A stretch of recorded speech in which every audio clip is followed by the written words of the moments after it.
Hey, good morning to those of you out there on the West Coast. Good afternoon to those of you here on the East Coast with me. We're going to get started here in just 1 second.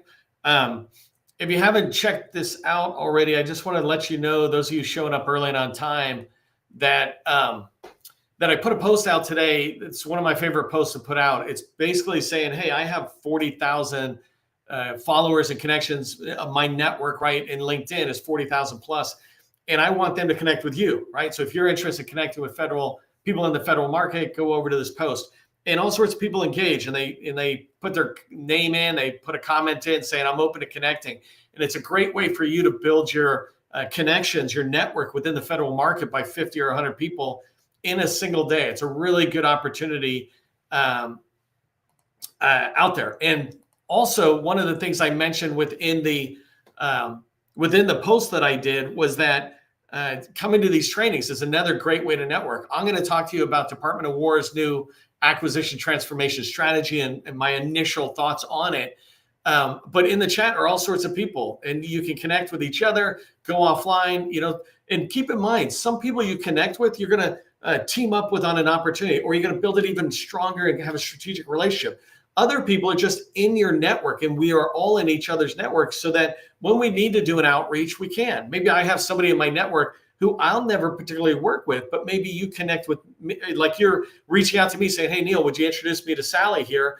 And I make the connection. I get out of the way and I'm like, hey, there you go. That's the value of a network. So don't just network with people who can give you something. That's always a bad idea just in life. But also keep in mind, networking isn't just about hey, we might eventually work together. You might be in cybersecurity at the really sophisticated level, and somebody else might be in facility toilet cleaning type thing. But if you're both targeting the same installation, for example, or command, then building relationships, those are the ways we network. Okay, I just want to say that out there because it is a really good chance for you to network as the government opens back up. So I'm going to dive into a topic that admittedly, I'm probably going to have to go into 2 or 3 times because there is so much meat in this. But I wanted to talk about how Department of Defense, which is now Department of War, how they buy in 2026. And my baseline for this guidance is going to come from a new acquisition transformation strategy document that came out from the Department of War's the Undersecretary of Acquisition and Sustainment, Michael Duffy, and I'll talk about that in a minute. But this document came out, and it's a really important document for us to be paying attention to. But before we get to it, I just wanted to talk about like all these things that have been happening so far in 2025, where we have an administration comes in who's doing it differently than it's been done before. That's normal. You get a CEO of Ford Motor, and they're going to be a little different than the CEO before. And that's all the president of the United States is fundamentally from a business standpoint, is the CEO of the executive branch, right? But you got them coming in. You had Doge coming in, which was a whole big challenge to the way that we have been doing it, like it or love it, or not like it or love it, right? It was a challenge in there. That was different for the federal market than we had ever seen before.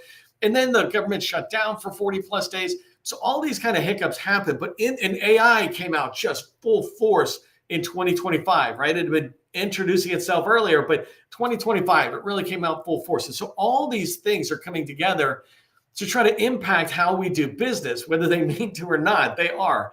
But one of the things I wanted to communicate to you is that it isn't just the federal market that's being impacted. Sometimes we can look at this and go, oh my God, the federal market, it's this and this because of this and this. It's like, no. Things are happening across the entire globe. And we see it wherever we're at the most. And so if we're in the federal market almost exclusively, of course, we're going to see an impact here. But talk to the people who work at Intel or Microsoft, Amazon, UPS, or Salesforce, for example. All these companies are having massive layoffs. And so we look in the federal market, we're like, oh, there's a lot of layoffs. Yes, there are, and those are horrible, but they're happening everywhere, right? And they're not just happening at big organizations, they're happening at smaller organizations as AI puts itself in there. And so I just want you to keep this in mind that as much as there's all this change going on, the change is happening everywhere. And those of us who are going to be successful in sales will figure out how to make our path to success based on the new situation, the new information. And one of the biggest, most visible ones is the name of Department of Defense, right? The Department of Defense is now called the Department of War. And I'm not talking about anything in particular about rules and laws. I'm just saying it is, right? Originally, when I did these slides, I think I wrote Department of Defense is now Department of War, get over it. And then I thought, well, no, you jerk, that's a little too brutal. And so I wanted to put circle of concern. Stephen Covey introduced this idea of a circle of concern, and inside of it is a circle of influence. And circle of influence is what we can do about things. For example, I have the ability to show up here today. I can influence that. But I cannot at all influence the name of the Department of War and Department of Defense, right? So that's in my circle of concern. Or for me, it's actually in my circle that Stephen doesn't talk about, which is circle of why am I even thinking about it, right? Because I just want to sit there and make money in the federal market, same as you. Our job as government contractors is to speak the customer's language. And the Undersecretary of Acquisition and Sustainment for Department of War, Michael Duffy, he gave us the glossary. He put this out in his acquisition transformation strategy document, and it's really important that we track on this, that we understand it, right? And the last thing I want to just say is, if you haven't figured this out yet with our customer, the federal government, when generally a customer says jump, we say how high. But in this case, our job is to ask how high after we're already moving, right? They say jump, we should be jumping. Those of us who want to be a success, we should be jumping, and in the air say how high, and we'll adjust ourselves as we go along. Does that sound crazy? Sure, but it's no crazier than going off the edge of a cliff with an airplane that you hope flies and you build it in the air. That is kind of just our situation now. And those of us who can roll with that are going to have a lot of good success. I'm going to break up today's training, a lot of information. I'm going to try to shove it into 30 minutes here. And my goal actually is to give you enough that you go learn more about Michael Duffy's communications that are coming out, where they're going, and what the broader Department of War is saying. But I'm going to break up today's training into 4 sections. The first 2 are about the biggest shifts I see in there as communicated by the Department of War. The first one is their overarching outcomes that they're expecting. And these are the transformation. In sales, we're always trying to help the customer get to their transformation. And that's a really important thing. The second thing I'll talk about is strategic pillars. There's these 5 strategic pillars within this strategy document that are guiding where DOW is going. And so we should know where our customers are going so we can align to those. And so we'll talk about that. 3 and 4, I'm going to talk about not opportunities like in your pipeline, but where the new opportunities are going to emerge based on this document I'm reading and based on the information that's coming out. Where should you be looking? So I'll try to give you an intro to that, and I'll come back and do a lot more training as we go into 2026. And then I'll wrap up with how to position your company to better succeed based on the new changes that just come out. We need to adapt to our customers. And again, like I said, Michael Duffy is giving us that roadmap, and it's our job to read the roadmap. Okay, if you don't know who I am, my name is Neil McDonald. I am the president of the GovCon Chamber of Commerce and founder of CallPlan AI. I want to welcome you to my federal sales training where I provide tips for success in the federal market. I spent 20 years in the federal market as a small business owner after I got out of the Army. And since 2018, I've been teaching people like you that government contracting, it's not a secret. It's just a process. The process, A to Z, leads to repeatable, predictable results. This is what I want for you. This is why I show up day after day, and what I'm hoping you'll get some out of today's training. If you haven't connected with me, join 42,000 other people who are following me on LinkedIn because I provide good, solid government contracting content. And if you're on YouTube, etc., Twitter, come on over here. The other thing is, if you haven't subscribed to my newsletter yet, subscribe to the Government Contracting Success newsletter. I put out content in there that is designed to help you always as a government contractor. I noticed David Waltz is in here today from the Navy. He represents the Navy on the federal buying side. And one of my last newsletters was about his supplier portal. He's got a way to sign up and express interest in supporting his Naval Underwater or Undersea Warfare Center. David, that's stuff, man. I got to get that name down. Okay, so I've got about 20 minutes to go through 4 slides. Let's see how well I can kind of stay on track. The first thing I want to talk about just though, as we move in, is how I see big shifts in particular coming from what they're describing as the overarching goals that they have or outcomes, right? So the transformation. So the first one is field technology and modernized systems at a rate that outpaces America's adversaries. that should be like communicating on its own what they're trying to do. It expresses the challenge this customer is having, the federal government, right? They're worried about America's adversaries hitting goals faster than us, whether they're cybersecurity goals, whether they're weapons goals, et cetera, AI goals. They want to prevent our adversaries from being ahead of America on outpacing us, right? And so this isn't just about weapons. If you look at this document, it talks a lot about weapons, but it also applies to every other part of the mission: IT, cyber, logistics, training, program support, sustainment, staffing, IT tools or AI tools that are coming out, and then just commercialized services. Department of War is saying we need capability faster than our adversaries can innovate. And this is good for small businesses because small businesses win here because we're already built for speed. I say this all the time. We are as nimble as a speedboat that we can turn on a dime compared to our large prime contracting peers who are more like cargo ships and take forever to turn. We don't have layers, right? We don't have committees. We don't have all these senior leaders that have to take 18 months to make a decision. We can make a decision right then and there. And if your company can help the government move faster, I would say that they're telling us you're now more strategically valuable than ever before. The second thing is increase production capacity and deliver wartime surge capacity. This isn't only the factory lines that are out there, right? It's capacity everywhere.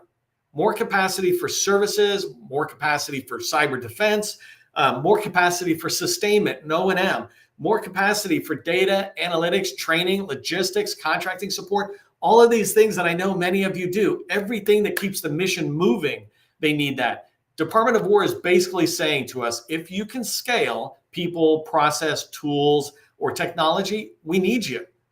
Every small business right now should be asking, how do we increase capacity?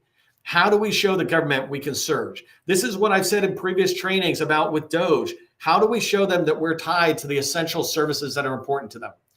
And then the last bullet here is put the entire acquisition system and the industrial base on wartime footing. And if you go in and read their documents and what they're saying about this, it basically is just move at the speed of urgency, the speed of relevancy, right? The speed of action. These are terms they're saying. And it's really important to understand because then you weave them right back into your own company.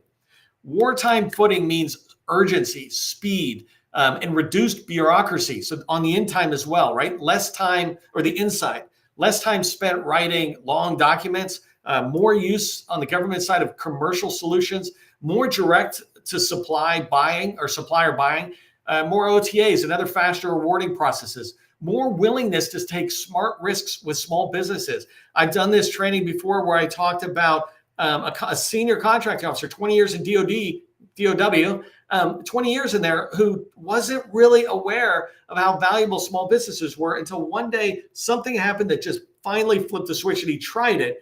And he was in heaven about how unrisky, if that's the right word, it was to be working with small businesses.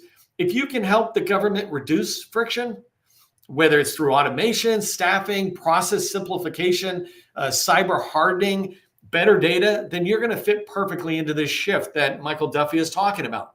The small businesses who show up early, communicate clearly, and reduce burden, they're going to be the go-to partners. And I want you to be the go-to partner for the Department of War.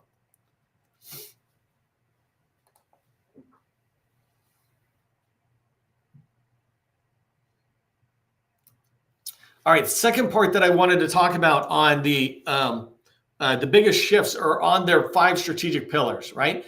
And the first one is rebuild the defense industrial base, which I love, the DIB, right? This is the core of the strategy. And it's not just about factories. They want more companies delivering capacity and capabilities at any kind. So IT, I've said this lots of times, right? IT, cyber, logistics, training, professional services, supply chain help is huge, sustainment, and commercial software. If you can strengthen capacity, speed, resilience, or innovation in any part of the mission, you're part of rebuilding the DIB. You are the DIB, right? There's a reason we say small businesses are the backbone of America. In this particular case, if we take it right into DOW, small businesses are the backbone of the Department of War. Second bullet, elevate and empower the acquisition workforce. This is a big deal because kind of, as much as we sometimes feel like it's this little bit of an adversarial type approach, sellers to buyers. They're really trying to buy from us. And that's an important thing, but they often on the inside have their hands tied. And so this is massive for small businesses when the government is trying to really empower the acquisition workforce to do more on behalf of their internal customers.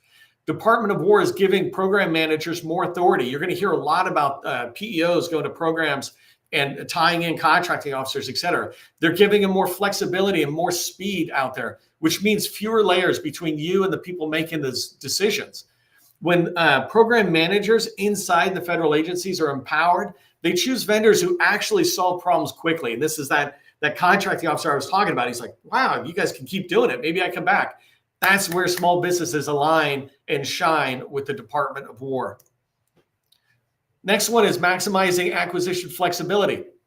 And this is huge, right? Maximizing acquisition flexibility is really about giving the government more ways to buy from us. And you want that, right? They want to kill excess reviews, all that paperwork. You'll hear them talking about using OTAs more and CSOs, rapid paths instead of traditional FAR Part 15 type stuff. They want to push the decisions down so the program officers, and this is the fun part, they can move the money in the award faster. They also hold them more accountable, which is something that'll be an interesting side. They're telling them take more risks, but be more accountable. So it'll be an interesting thing to watch that. But from our side as small businesses, this means that if we can show up with clear commercial offers, be easy to contract with, easy to find, and fit into these flexible tools, then we're going to be able to be the ones who actually win these contracts as they go forward. We're going to be the flexibility that the government needs on the industry side.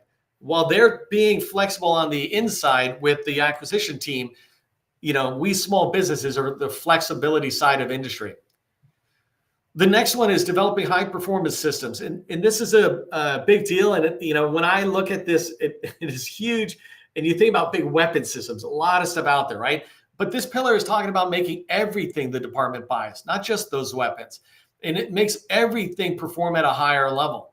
High performance means better software, better data, better logistics. When we're doing that training, better sustainment, better cyber, better integration, better reliability, better across the board. Anything you're looking at, we need to go, how are we making it better, right? It's about using digital engineering for the government, AI, modeling that's out there, and faster integration that gets these capabilities, these prototyping. I actually was just having a call earlier today about it, but getting these capabilities that actually work into the field without years of delay. A while ago, Navy had, they still do, but Naval X. And I remember when Naval X was found by and it was led by the previous Navy head of acquisition, Hondo Gertz. But the whole goal was to be able to get those capabilities that you're building and you have working, getting them to the field faster. That's what those of us who were downrange, right? I was in the Army and the Rangers. When we're down there, we don't want to hear about all the bureaucracy. We want those solutions coming without years of delays. The time of the government being seen as a market where they move in birthdays, if you've ever heard that, we used to say that, is that the federal government moves in birthdays, meaning they make decisions over a course of years instead of a course of months or weeks or even days. So for small businesses, I would submit the message is pretty simple. If what you sell improves the speed, reliability, usability, integration, or mission effectiveness of the government, then you fit squarely inside of these pillars. The last one I want to just point out is improving the effectiveness or effective life cycle risk management. And this is a big deal for the government because it's the government admitting we can't afford fragile systems anymore.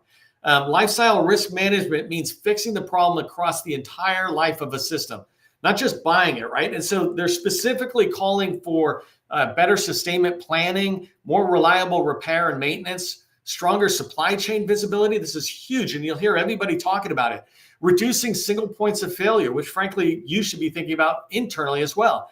Better data reliance and designing systems that can be maintained cost effectively. I learned this a long time ago in government contracting when I was trying to sell something to somebody and they said, you keep telling me the price. I need to know the cost. I'm like, I don't know what you're talking about. It's $1.5 million. He goes, no, $1.5 million is for that piece of machinery you're giving me.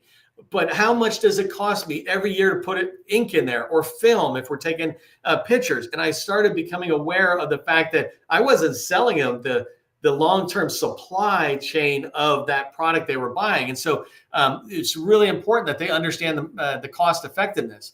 I also was talking to somebody yesterday in Call Plan AI, and she was talking about they do water intrusion protection. And they were talking about somebody in the Navy was describing a water problem with elevators. At the bottom of the elevator in the pit, there's this water accumulating, seeping in. And what I was telling her is it's not just about the water. What does that water do to the elevator maintenance, the operation of maintenance year after year?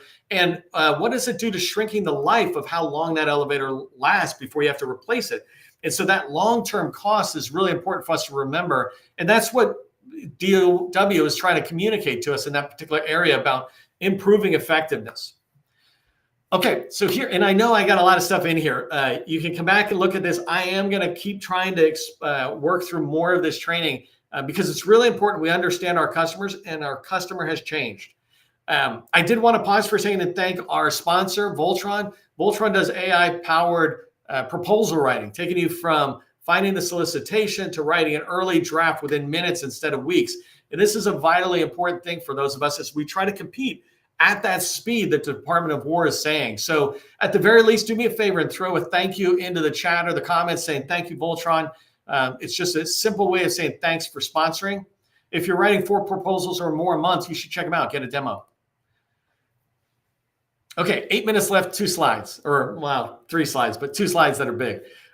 So here I just wanted to briefly talk about where opportunities are, or where we should be looking for opportunities as small businesses based on what's coming out. And so the first one is related to that direct to supplier buying. Direct to supplier buying, it expands, right? And what I meant by this bullet is that the government is trying to get rid of the middleman. And not totally the middleman theory if you're tracking on that. I just mean the middleman in general. And this is really important for those of you who are manufacturers, putting out your own parts, et cetera. The government is trying to go straight to you and ask themselves, well, why do we have anybody in the middle who all they're doing is getting a quote and passing it, right?